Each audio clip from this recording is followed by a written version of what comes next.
দাও করিম চাচা, কড়া করে 2 কাপ চা দাও দেখি। আমার চাই চিনি কম দিও, বুঝলে?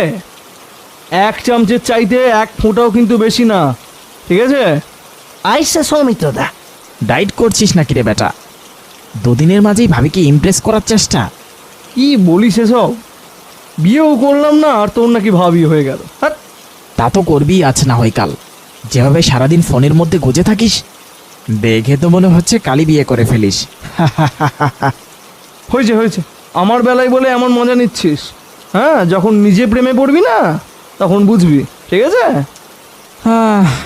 সেই বোঝ হবারই তো সুযোগ হলো না। সৌমিত্র ও চাচা হাসতে লাগলো। এমন সময় কারেন্ট চলে গেল। চারপাশে ঘুটঘুটে অন্ধকার। যা, আবার কারেন্ট চলে গেল।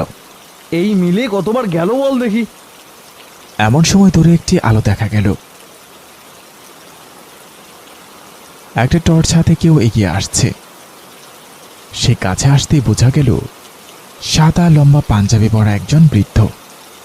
কি রে ভাই, ওটা আমাদের দিকে তো মনে হয় আসছে। আরে দূর বোকা, ওটা ভূত না, মসজিদের ইমাম সাহেব। তোর মতো ভিতর ডিমের যে কি হবে। কাশতে কাশতে তাদের পাশে বসে পড়লেন ইমাম সাহেব।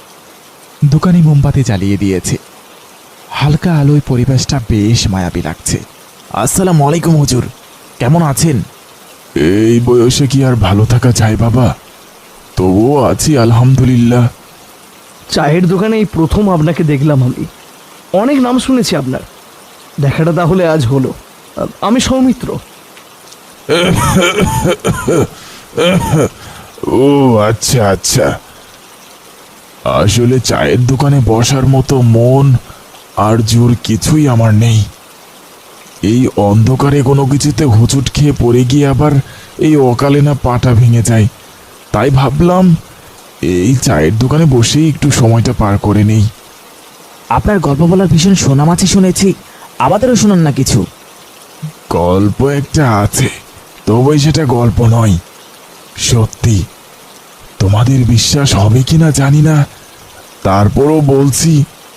আমি শুনেছি আপনার সাথে নাকি অনেক জিনের পরিচয়। সেখানে নাকি একটা জিন ছিল যে আমাদের নীলপাড়া গ্রামকে ধ্বংসের মুখে নিয়ে গিয়েছিল। সেই কাহিনীটা শোনা না প্লিজ।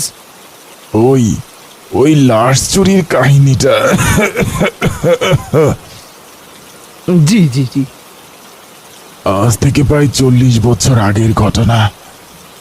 তখন এই নীলপাড়ার মসজিদটা সবেমাত্র গড়ে উঠছিল, আর সেই মসজিদের দেখাশোনার দায়িত্ব পেলাম আমি।